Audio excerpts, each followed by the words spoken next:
Buenos días, hermanos. Hoy vamos a meditar sobre la palabra de estas resurrecciones del Señor que estamos meditando en este tiempo, pero lo vamos a hacer desde el Evangelio de San Marcos.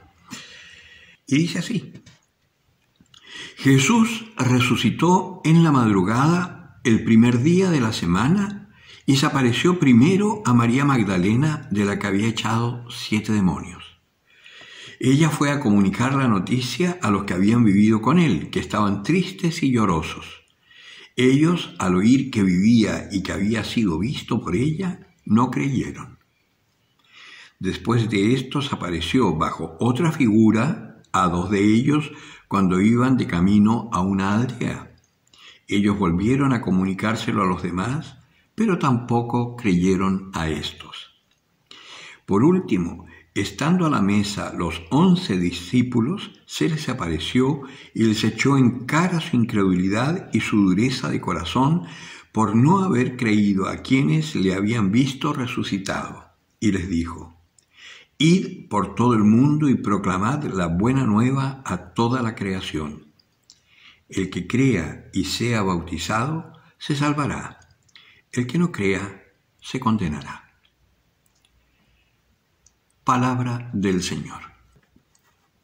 Podríamos cuestionarnos un poco la exactitud de los evangelios y de la Biblia si miramos fríamente y sin la ayuda del Espíritu y leemos los textos como si fuesen escritos comunes y silvestres. Entonces, claro, ahí nosotros vamos a ver que hay contradicciones aparentes, porque en otro evangelio veíamos que se aparece a los discípulos de Emaús, que son estos 2 que iban camino a una aldea que menciona Marco, y los discípulos de Emaús corren y se encuentran con que también se les había aparecido a Pedro y estaban comentando eso cuando ellos llegan. En cambio acá dice que cuando ellos llegan no había pasado nada todavía y no les creen. ¿Por qué es esto?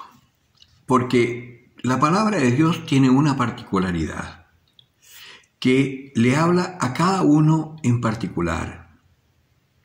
Entonces, los hechos están relatados de tal manera que un día te hablan a ti, otro día me hablan a mí, otro día le hablan a uno que quizás no es muy piadoso y que al escuchar la palabra le toca el corazón, y siempre está en función de intentar que todo ser humano, al escuchar la palabra, descubra a Dios, crea en Él y se salve.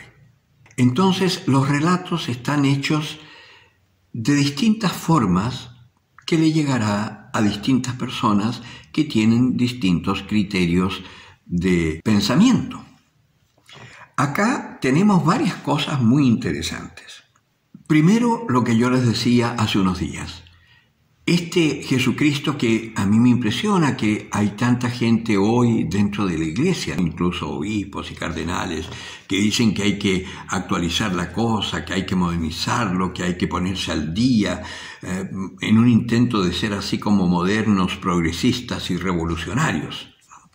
Pero no se dan cuenta que Jesucristo ya hizo la revolución. En un mundo en donde existían las sacerdotisas sagradas, los prostitutos sagrados, las prostitutas sagradas, en un mundo en donde habían cientos de religiones paganas dominando el imperio, aparece este pueblo para empezar diciendo que solo hay un Dios, que esperan un Mesías que vendrá a liberarlos de la esclavitud pagana en la que estaban sumidos.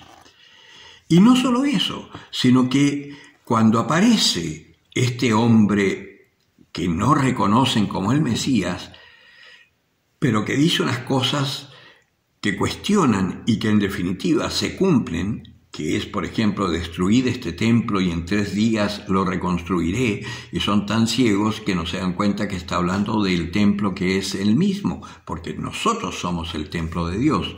Los edificios, un terremoto los tira abajo o una primera línea de estos guerrilleros urbanos que andan por ahí, los pueden quemar, en fin, los templos físicos, la cosa física desaparece. El verdadero templo somos nosotros. Y cuando lo crucifican y resucita al tercer día, ahí los discípulos recién vienen a entender lo que había dicho, después de haber recibido incluso el Espíritu Santo, porque lo ven resucitado y tampoco se convierten mucho, solamente con haber recibido el Espíritu Santo. Pues bien, acá entonces tenemos esta primera cosa revolucionaria de Jesucristo, que no elige sacerdotisas ni elige discípulas para darle su legado, sino que habiendo tenido discípulas y muchas mujeres que andaban con él, no las menciona la Biblia, Susana, muchas que lo ayudaban y lo asistían con sus bienes y lo acompañaban, no elige a los 12 ninguna mujer. Sin embargo, en la resurrección, la primer testigo es una mujer. ¿Y por qué los discípulos no le creen?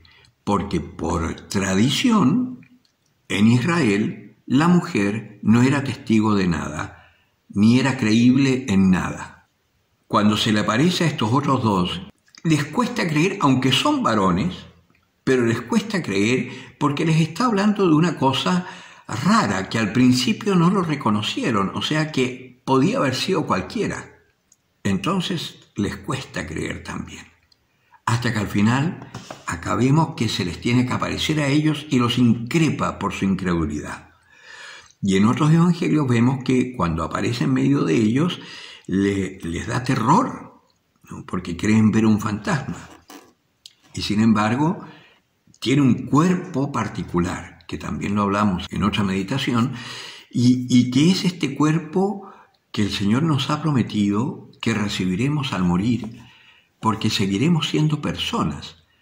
Y eso es algo maravilloso, porque muchas religiones antiguas llegaron hasta el punto de creer que el hombre de alguna manera iba a trascender en su esencia. Pero esa esencia es una esencia que se funde a la esencia universal. No llegan a tener esta lucidez y esta revelación de que seguiremos siendo personas. Y si lo pensamos racionalmente, es lo lógico, porque Dios no se va a tomar la molestia de crear a un ser que pueda comunicarse, que pueda crear, que pueda hacer tantas cosas maravillosas y terribles también por el pecado, para después que se transforme en energía pura. Es como absurdo. ¿Para qué se va a revelar Él como Padre si después va a ser un ente amorfo, energético solamente? Hay algo que la razón, solo la razón, como decía Edith Stein, nos certifica. Nosotros somos personas y seguiremos siendo personas, lo dice la revelación. Y ahí Jesucristo, en estas apariciones, lo que está haciendo está mostrando de alguna manera, para que los discípulos entiendan y trasciendan a esta realidad solamente mundana en la que están, que trasciendan a lo superior, a lo que la revelación que Jesucristo ha ido haciendo a lo largo de sus casi 40 años o 40 años reales que estuvo acá en la tierra, puedan entenderlo. Y lo último de este evangelio, que es maravilloso, les dijo, después de decirles que son duros de corazón, después de decirles que no entienden nada, y sin embargo les dice, id por todo el mundo y proclamad la buena nueva a toda la creación. ¿Y cuándo lo hicieron ellos? Cuando recibieron la fuerza del Espíritu Santo. Estaban rezando en el cenáculo con María, cuando viene esta ráfaga que con estas lenguas de fuego, y ya no pueden aguantarse, salen gritando de alegría, y ese miedo que tenían y los tenía atenazados, lo pierden y empiezan a anunciar, porque gracias al Espíritu Santo han logrado comprender la verdad completa. Que eso es lo que el Señor quiere de nosotros también. Y por eso en este tiempo donde el Señor se nos va apareciendo y donde vamos escuchando su palabra en las distintas circunstancias en que históricamente sucedió, también nosotros tenemos la posibilidad de llegar a un punto en que dejemos abiertas las puertas de nuestro corazón para que el Espíritu Santo que ya poseemos por el bautismo pueda actuar en nosotros y llevarnos hasta la verdad completa. Y en ese momento nada ni nadie podrá detenerte para anunciar el amor. Yo quiero agradecer a los que me escriben en la página y me dan las gracias. Pero, y estoy muy agradecido porque me anima, ¿no? Pero quiero decirles una cosa. Lo que yo puedo hacer o decir, lo digo porque he creído que aquello que me anunciaron era cierto. Y por creer aquello que me anunciaron que era cierto, el Señor me ha permitido experimentar aquello que me anunciaron como una realidad concreta en mi vida. Y eso es lo que me permite hablar con la alegría y con la libertad con que hablo. Pero eso Dios lo quiere también para ti.